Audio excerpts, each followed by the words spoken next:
Assalamualaikum, hai semua. Saya Nazatul Fairuz dari Buat Orang Lapar. Okey, hari ni saya nak buat resepi aiskrim biskut. Aiskrim biskut ni mudah je, cuma memerlukan 4 bahan saja. Okey, jom kita mula. Mula-mula kita perlu masukkan whipping cream, dairy whipping cream ataupun UHT whipping cream. Kita pukul whipping cream ni sampai dia gebu. Whipping cream ni kalau nak senang gebu, kita kena pukul masa dia sejuk. Tapi jangan terlebih pukul sebab whipping cream ni kalau terlebih pukul dia akan cair semula. Okey, bila dah nampak gebu tu kita boleh masukkan susu pekat. Kalau tak nak letak susu pekat, kita boleh gunakan gula icing. Pukul ni takat dia sebati dengan krim tu je, jangan pukul lama sangat. Kalau nak manis boleh lebihkan, kalau nak kurang manis boleh kurangkan susu tu lah.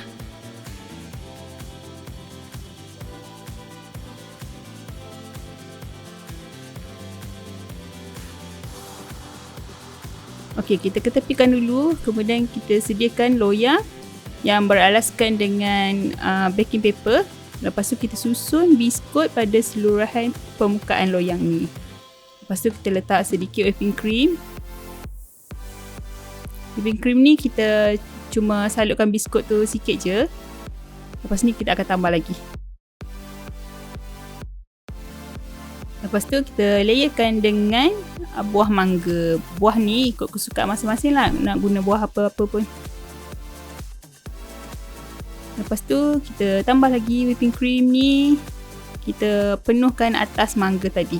Selain daripada whipping cream, kita boleh juga guna susu cair ataupun susu segar.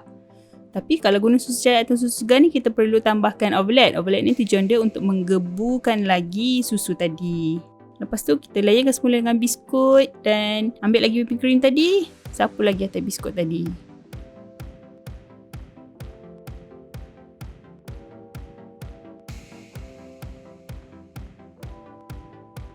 Untuk second layer ni saya gunakan buah naga. Sebabnya warna dia cantik dan menarik. Kalau nak guna buah lain macam strawberry ke, orange ke, peach ke, semua boleh. Lepas tu kita layerkan lagi dengan whipping cream ni pada keseluruhan buah tu tadi sampai dia tertutup.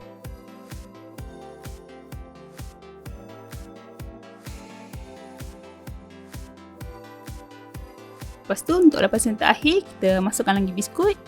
Biskut ni saya gunakan biskut cream cracker yang biasa je. Kalau nak guna biskut Mary ke, biskut Tiger ke, semua boleh.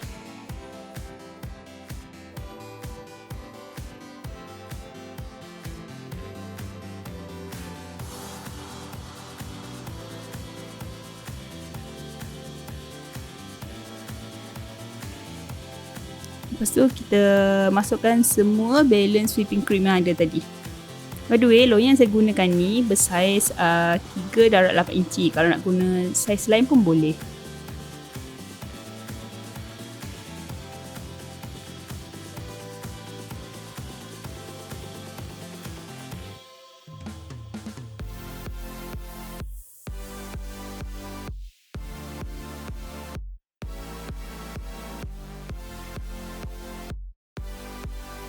Untuk layer atas dia, saya taburkan lagi mangga tadi dan juga lebihan buah naga tadi.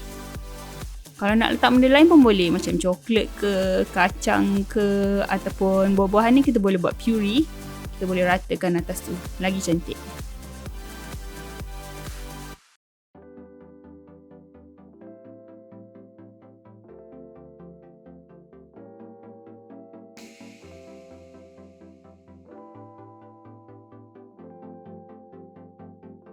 Lepas tu kita bekukan sekurang-kurangnya 4 jam ataupun semalaman.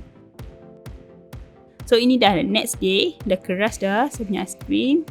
Kita keluarkan daripada loyang ni untuk dipotong.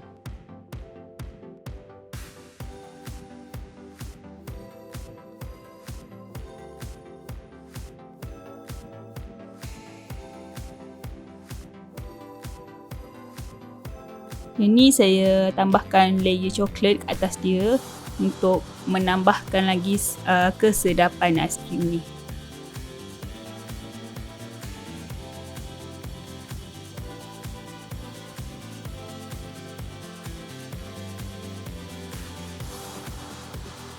Bila dah siap tu, bolehlah kita potong dan makan. Korang pernah rasa tak walls aiskrim yang teh tarik tu, dia ada biskut dan aiskrim kat tengah-tengah dia. Korang macam tu lah rasa dia. Tapi yang ni saya letak buah lah instead of teh tarik. Okay, dah siap. Jom kita makan.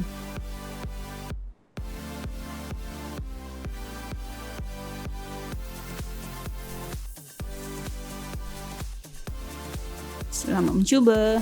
Jumpa lagi. Bye.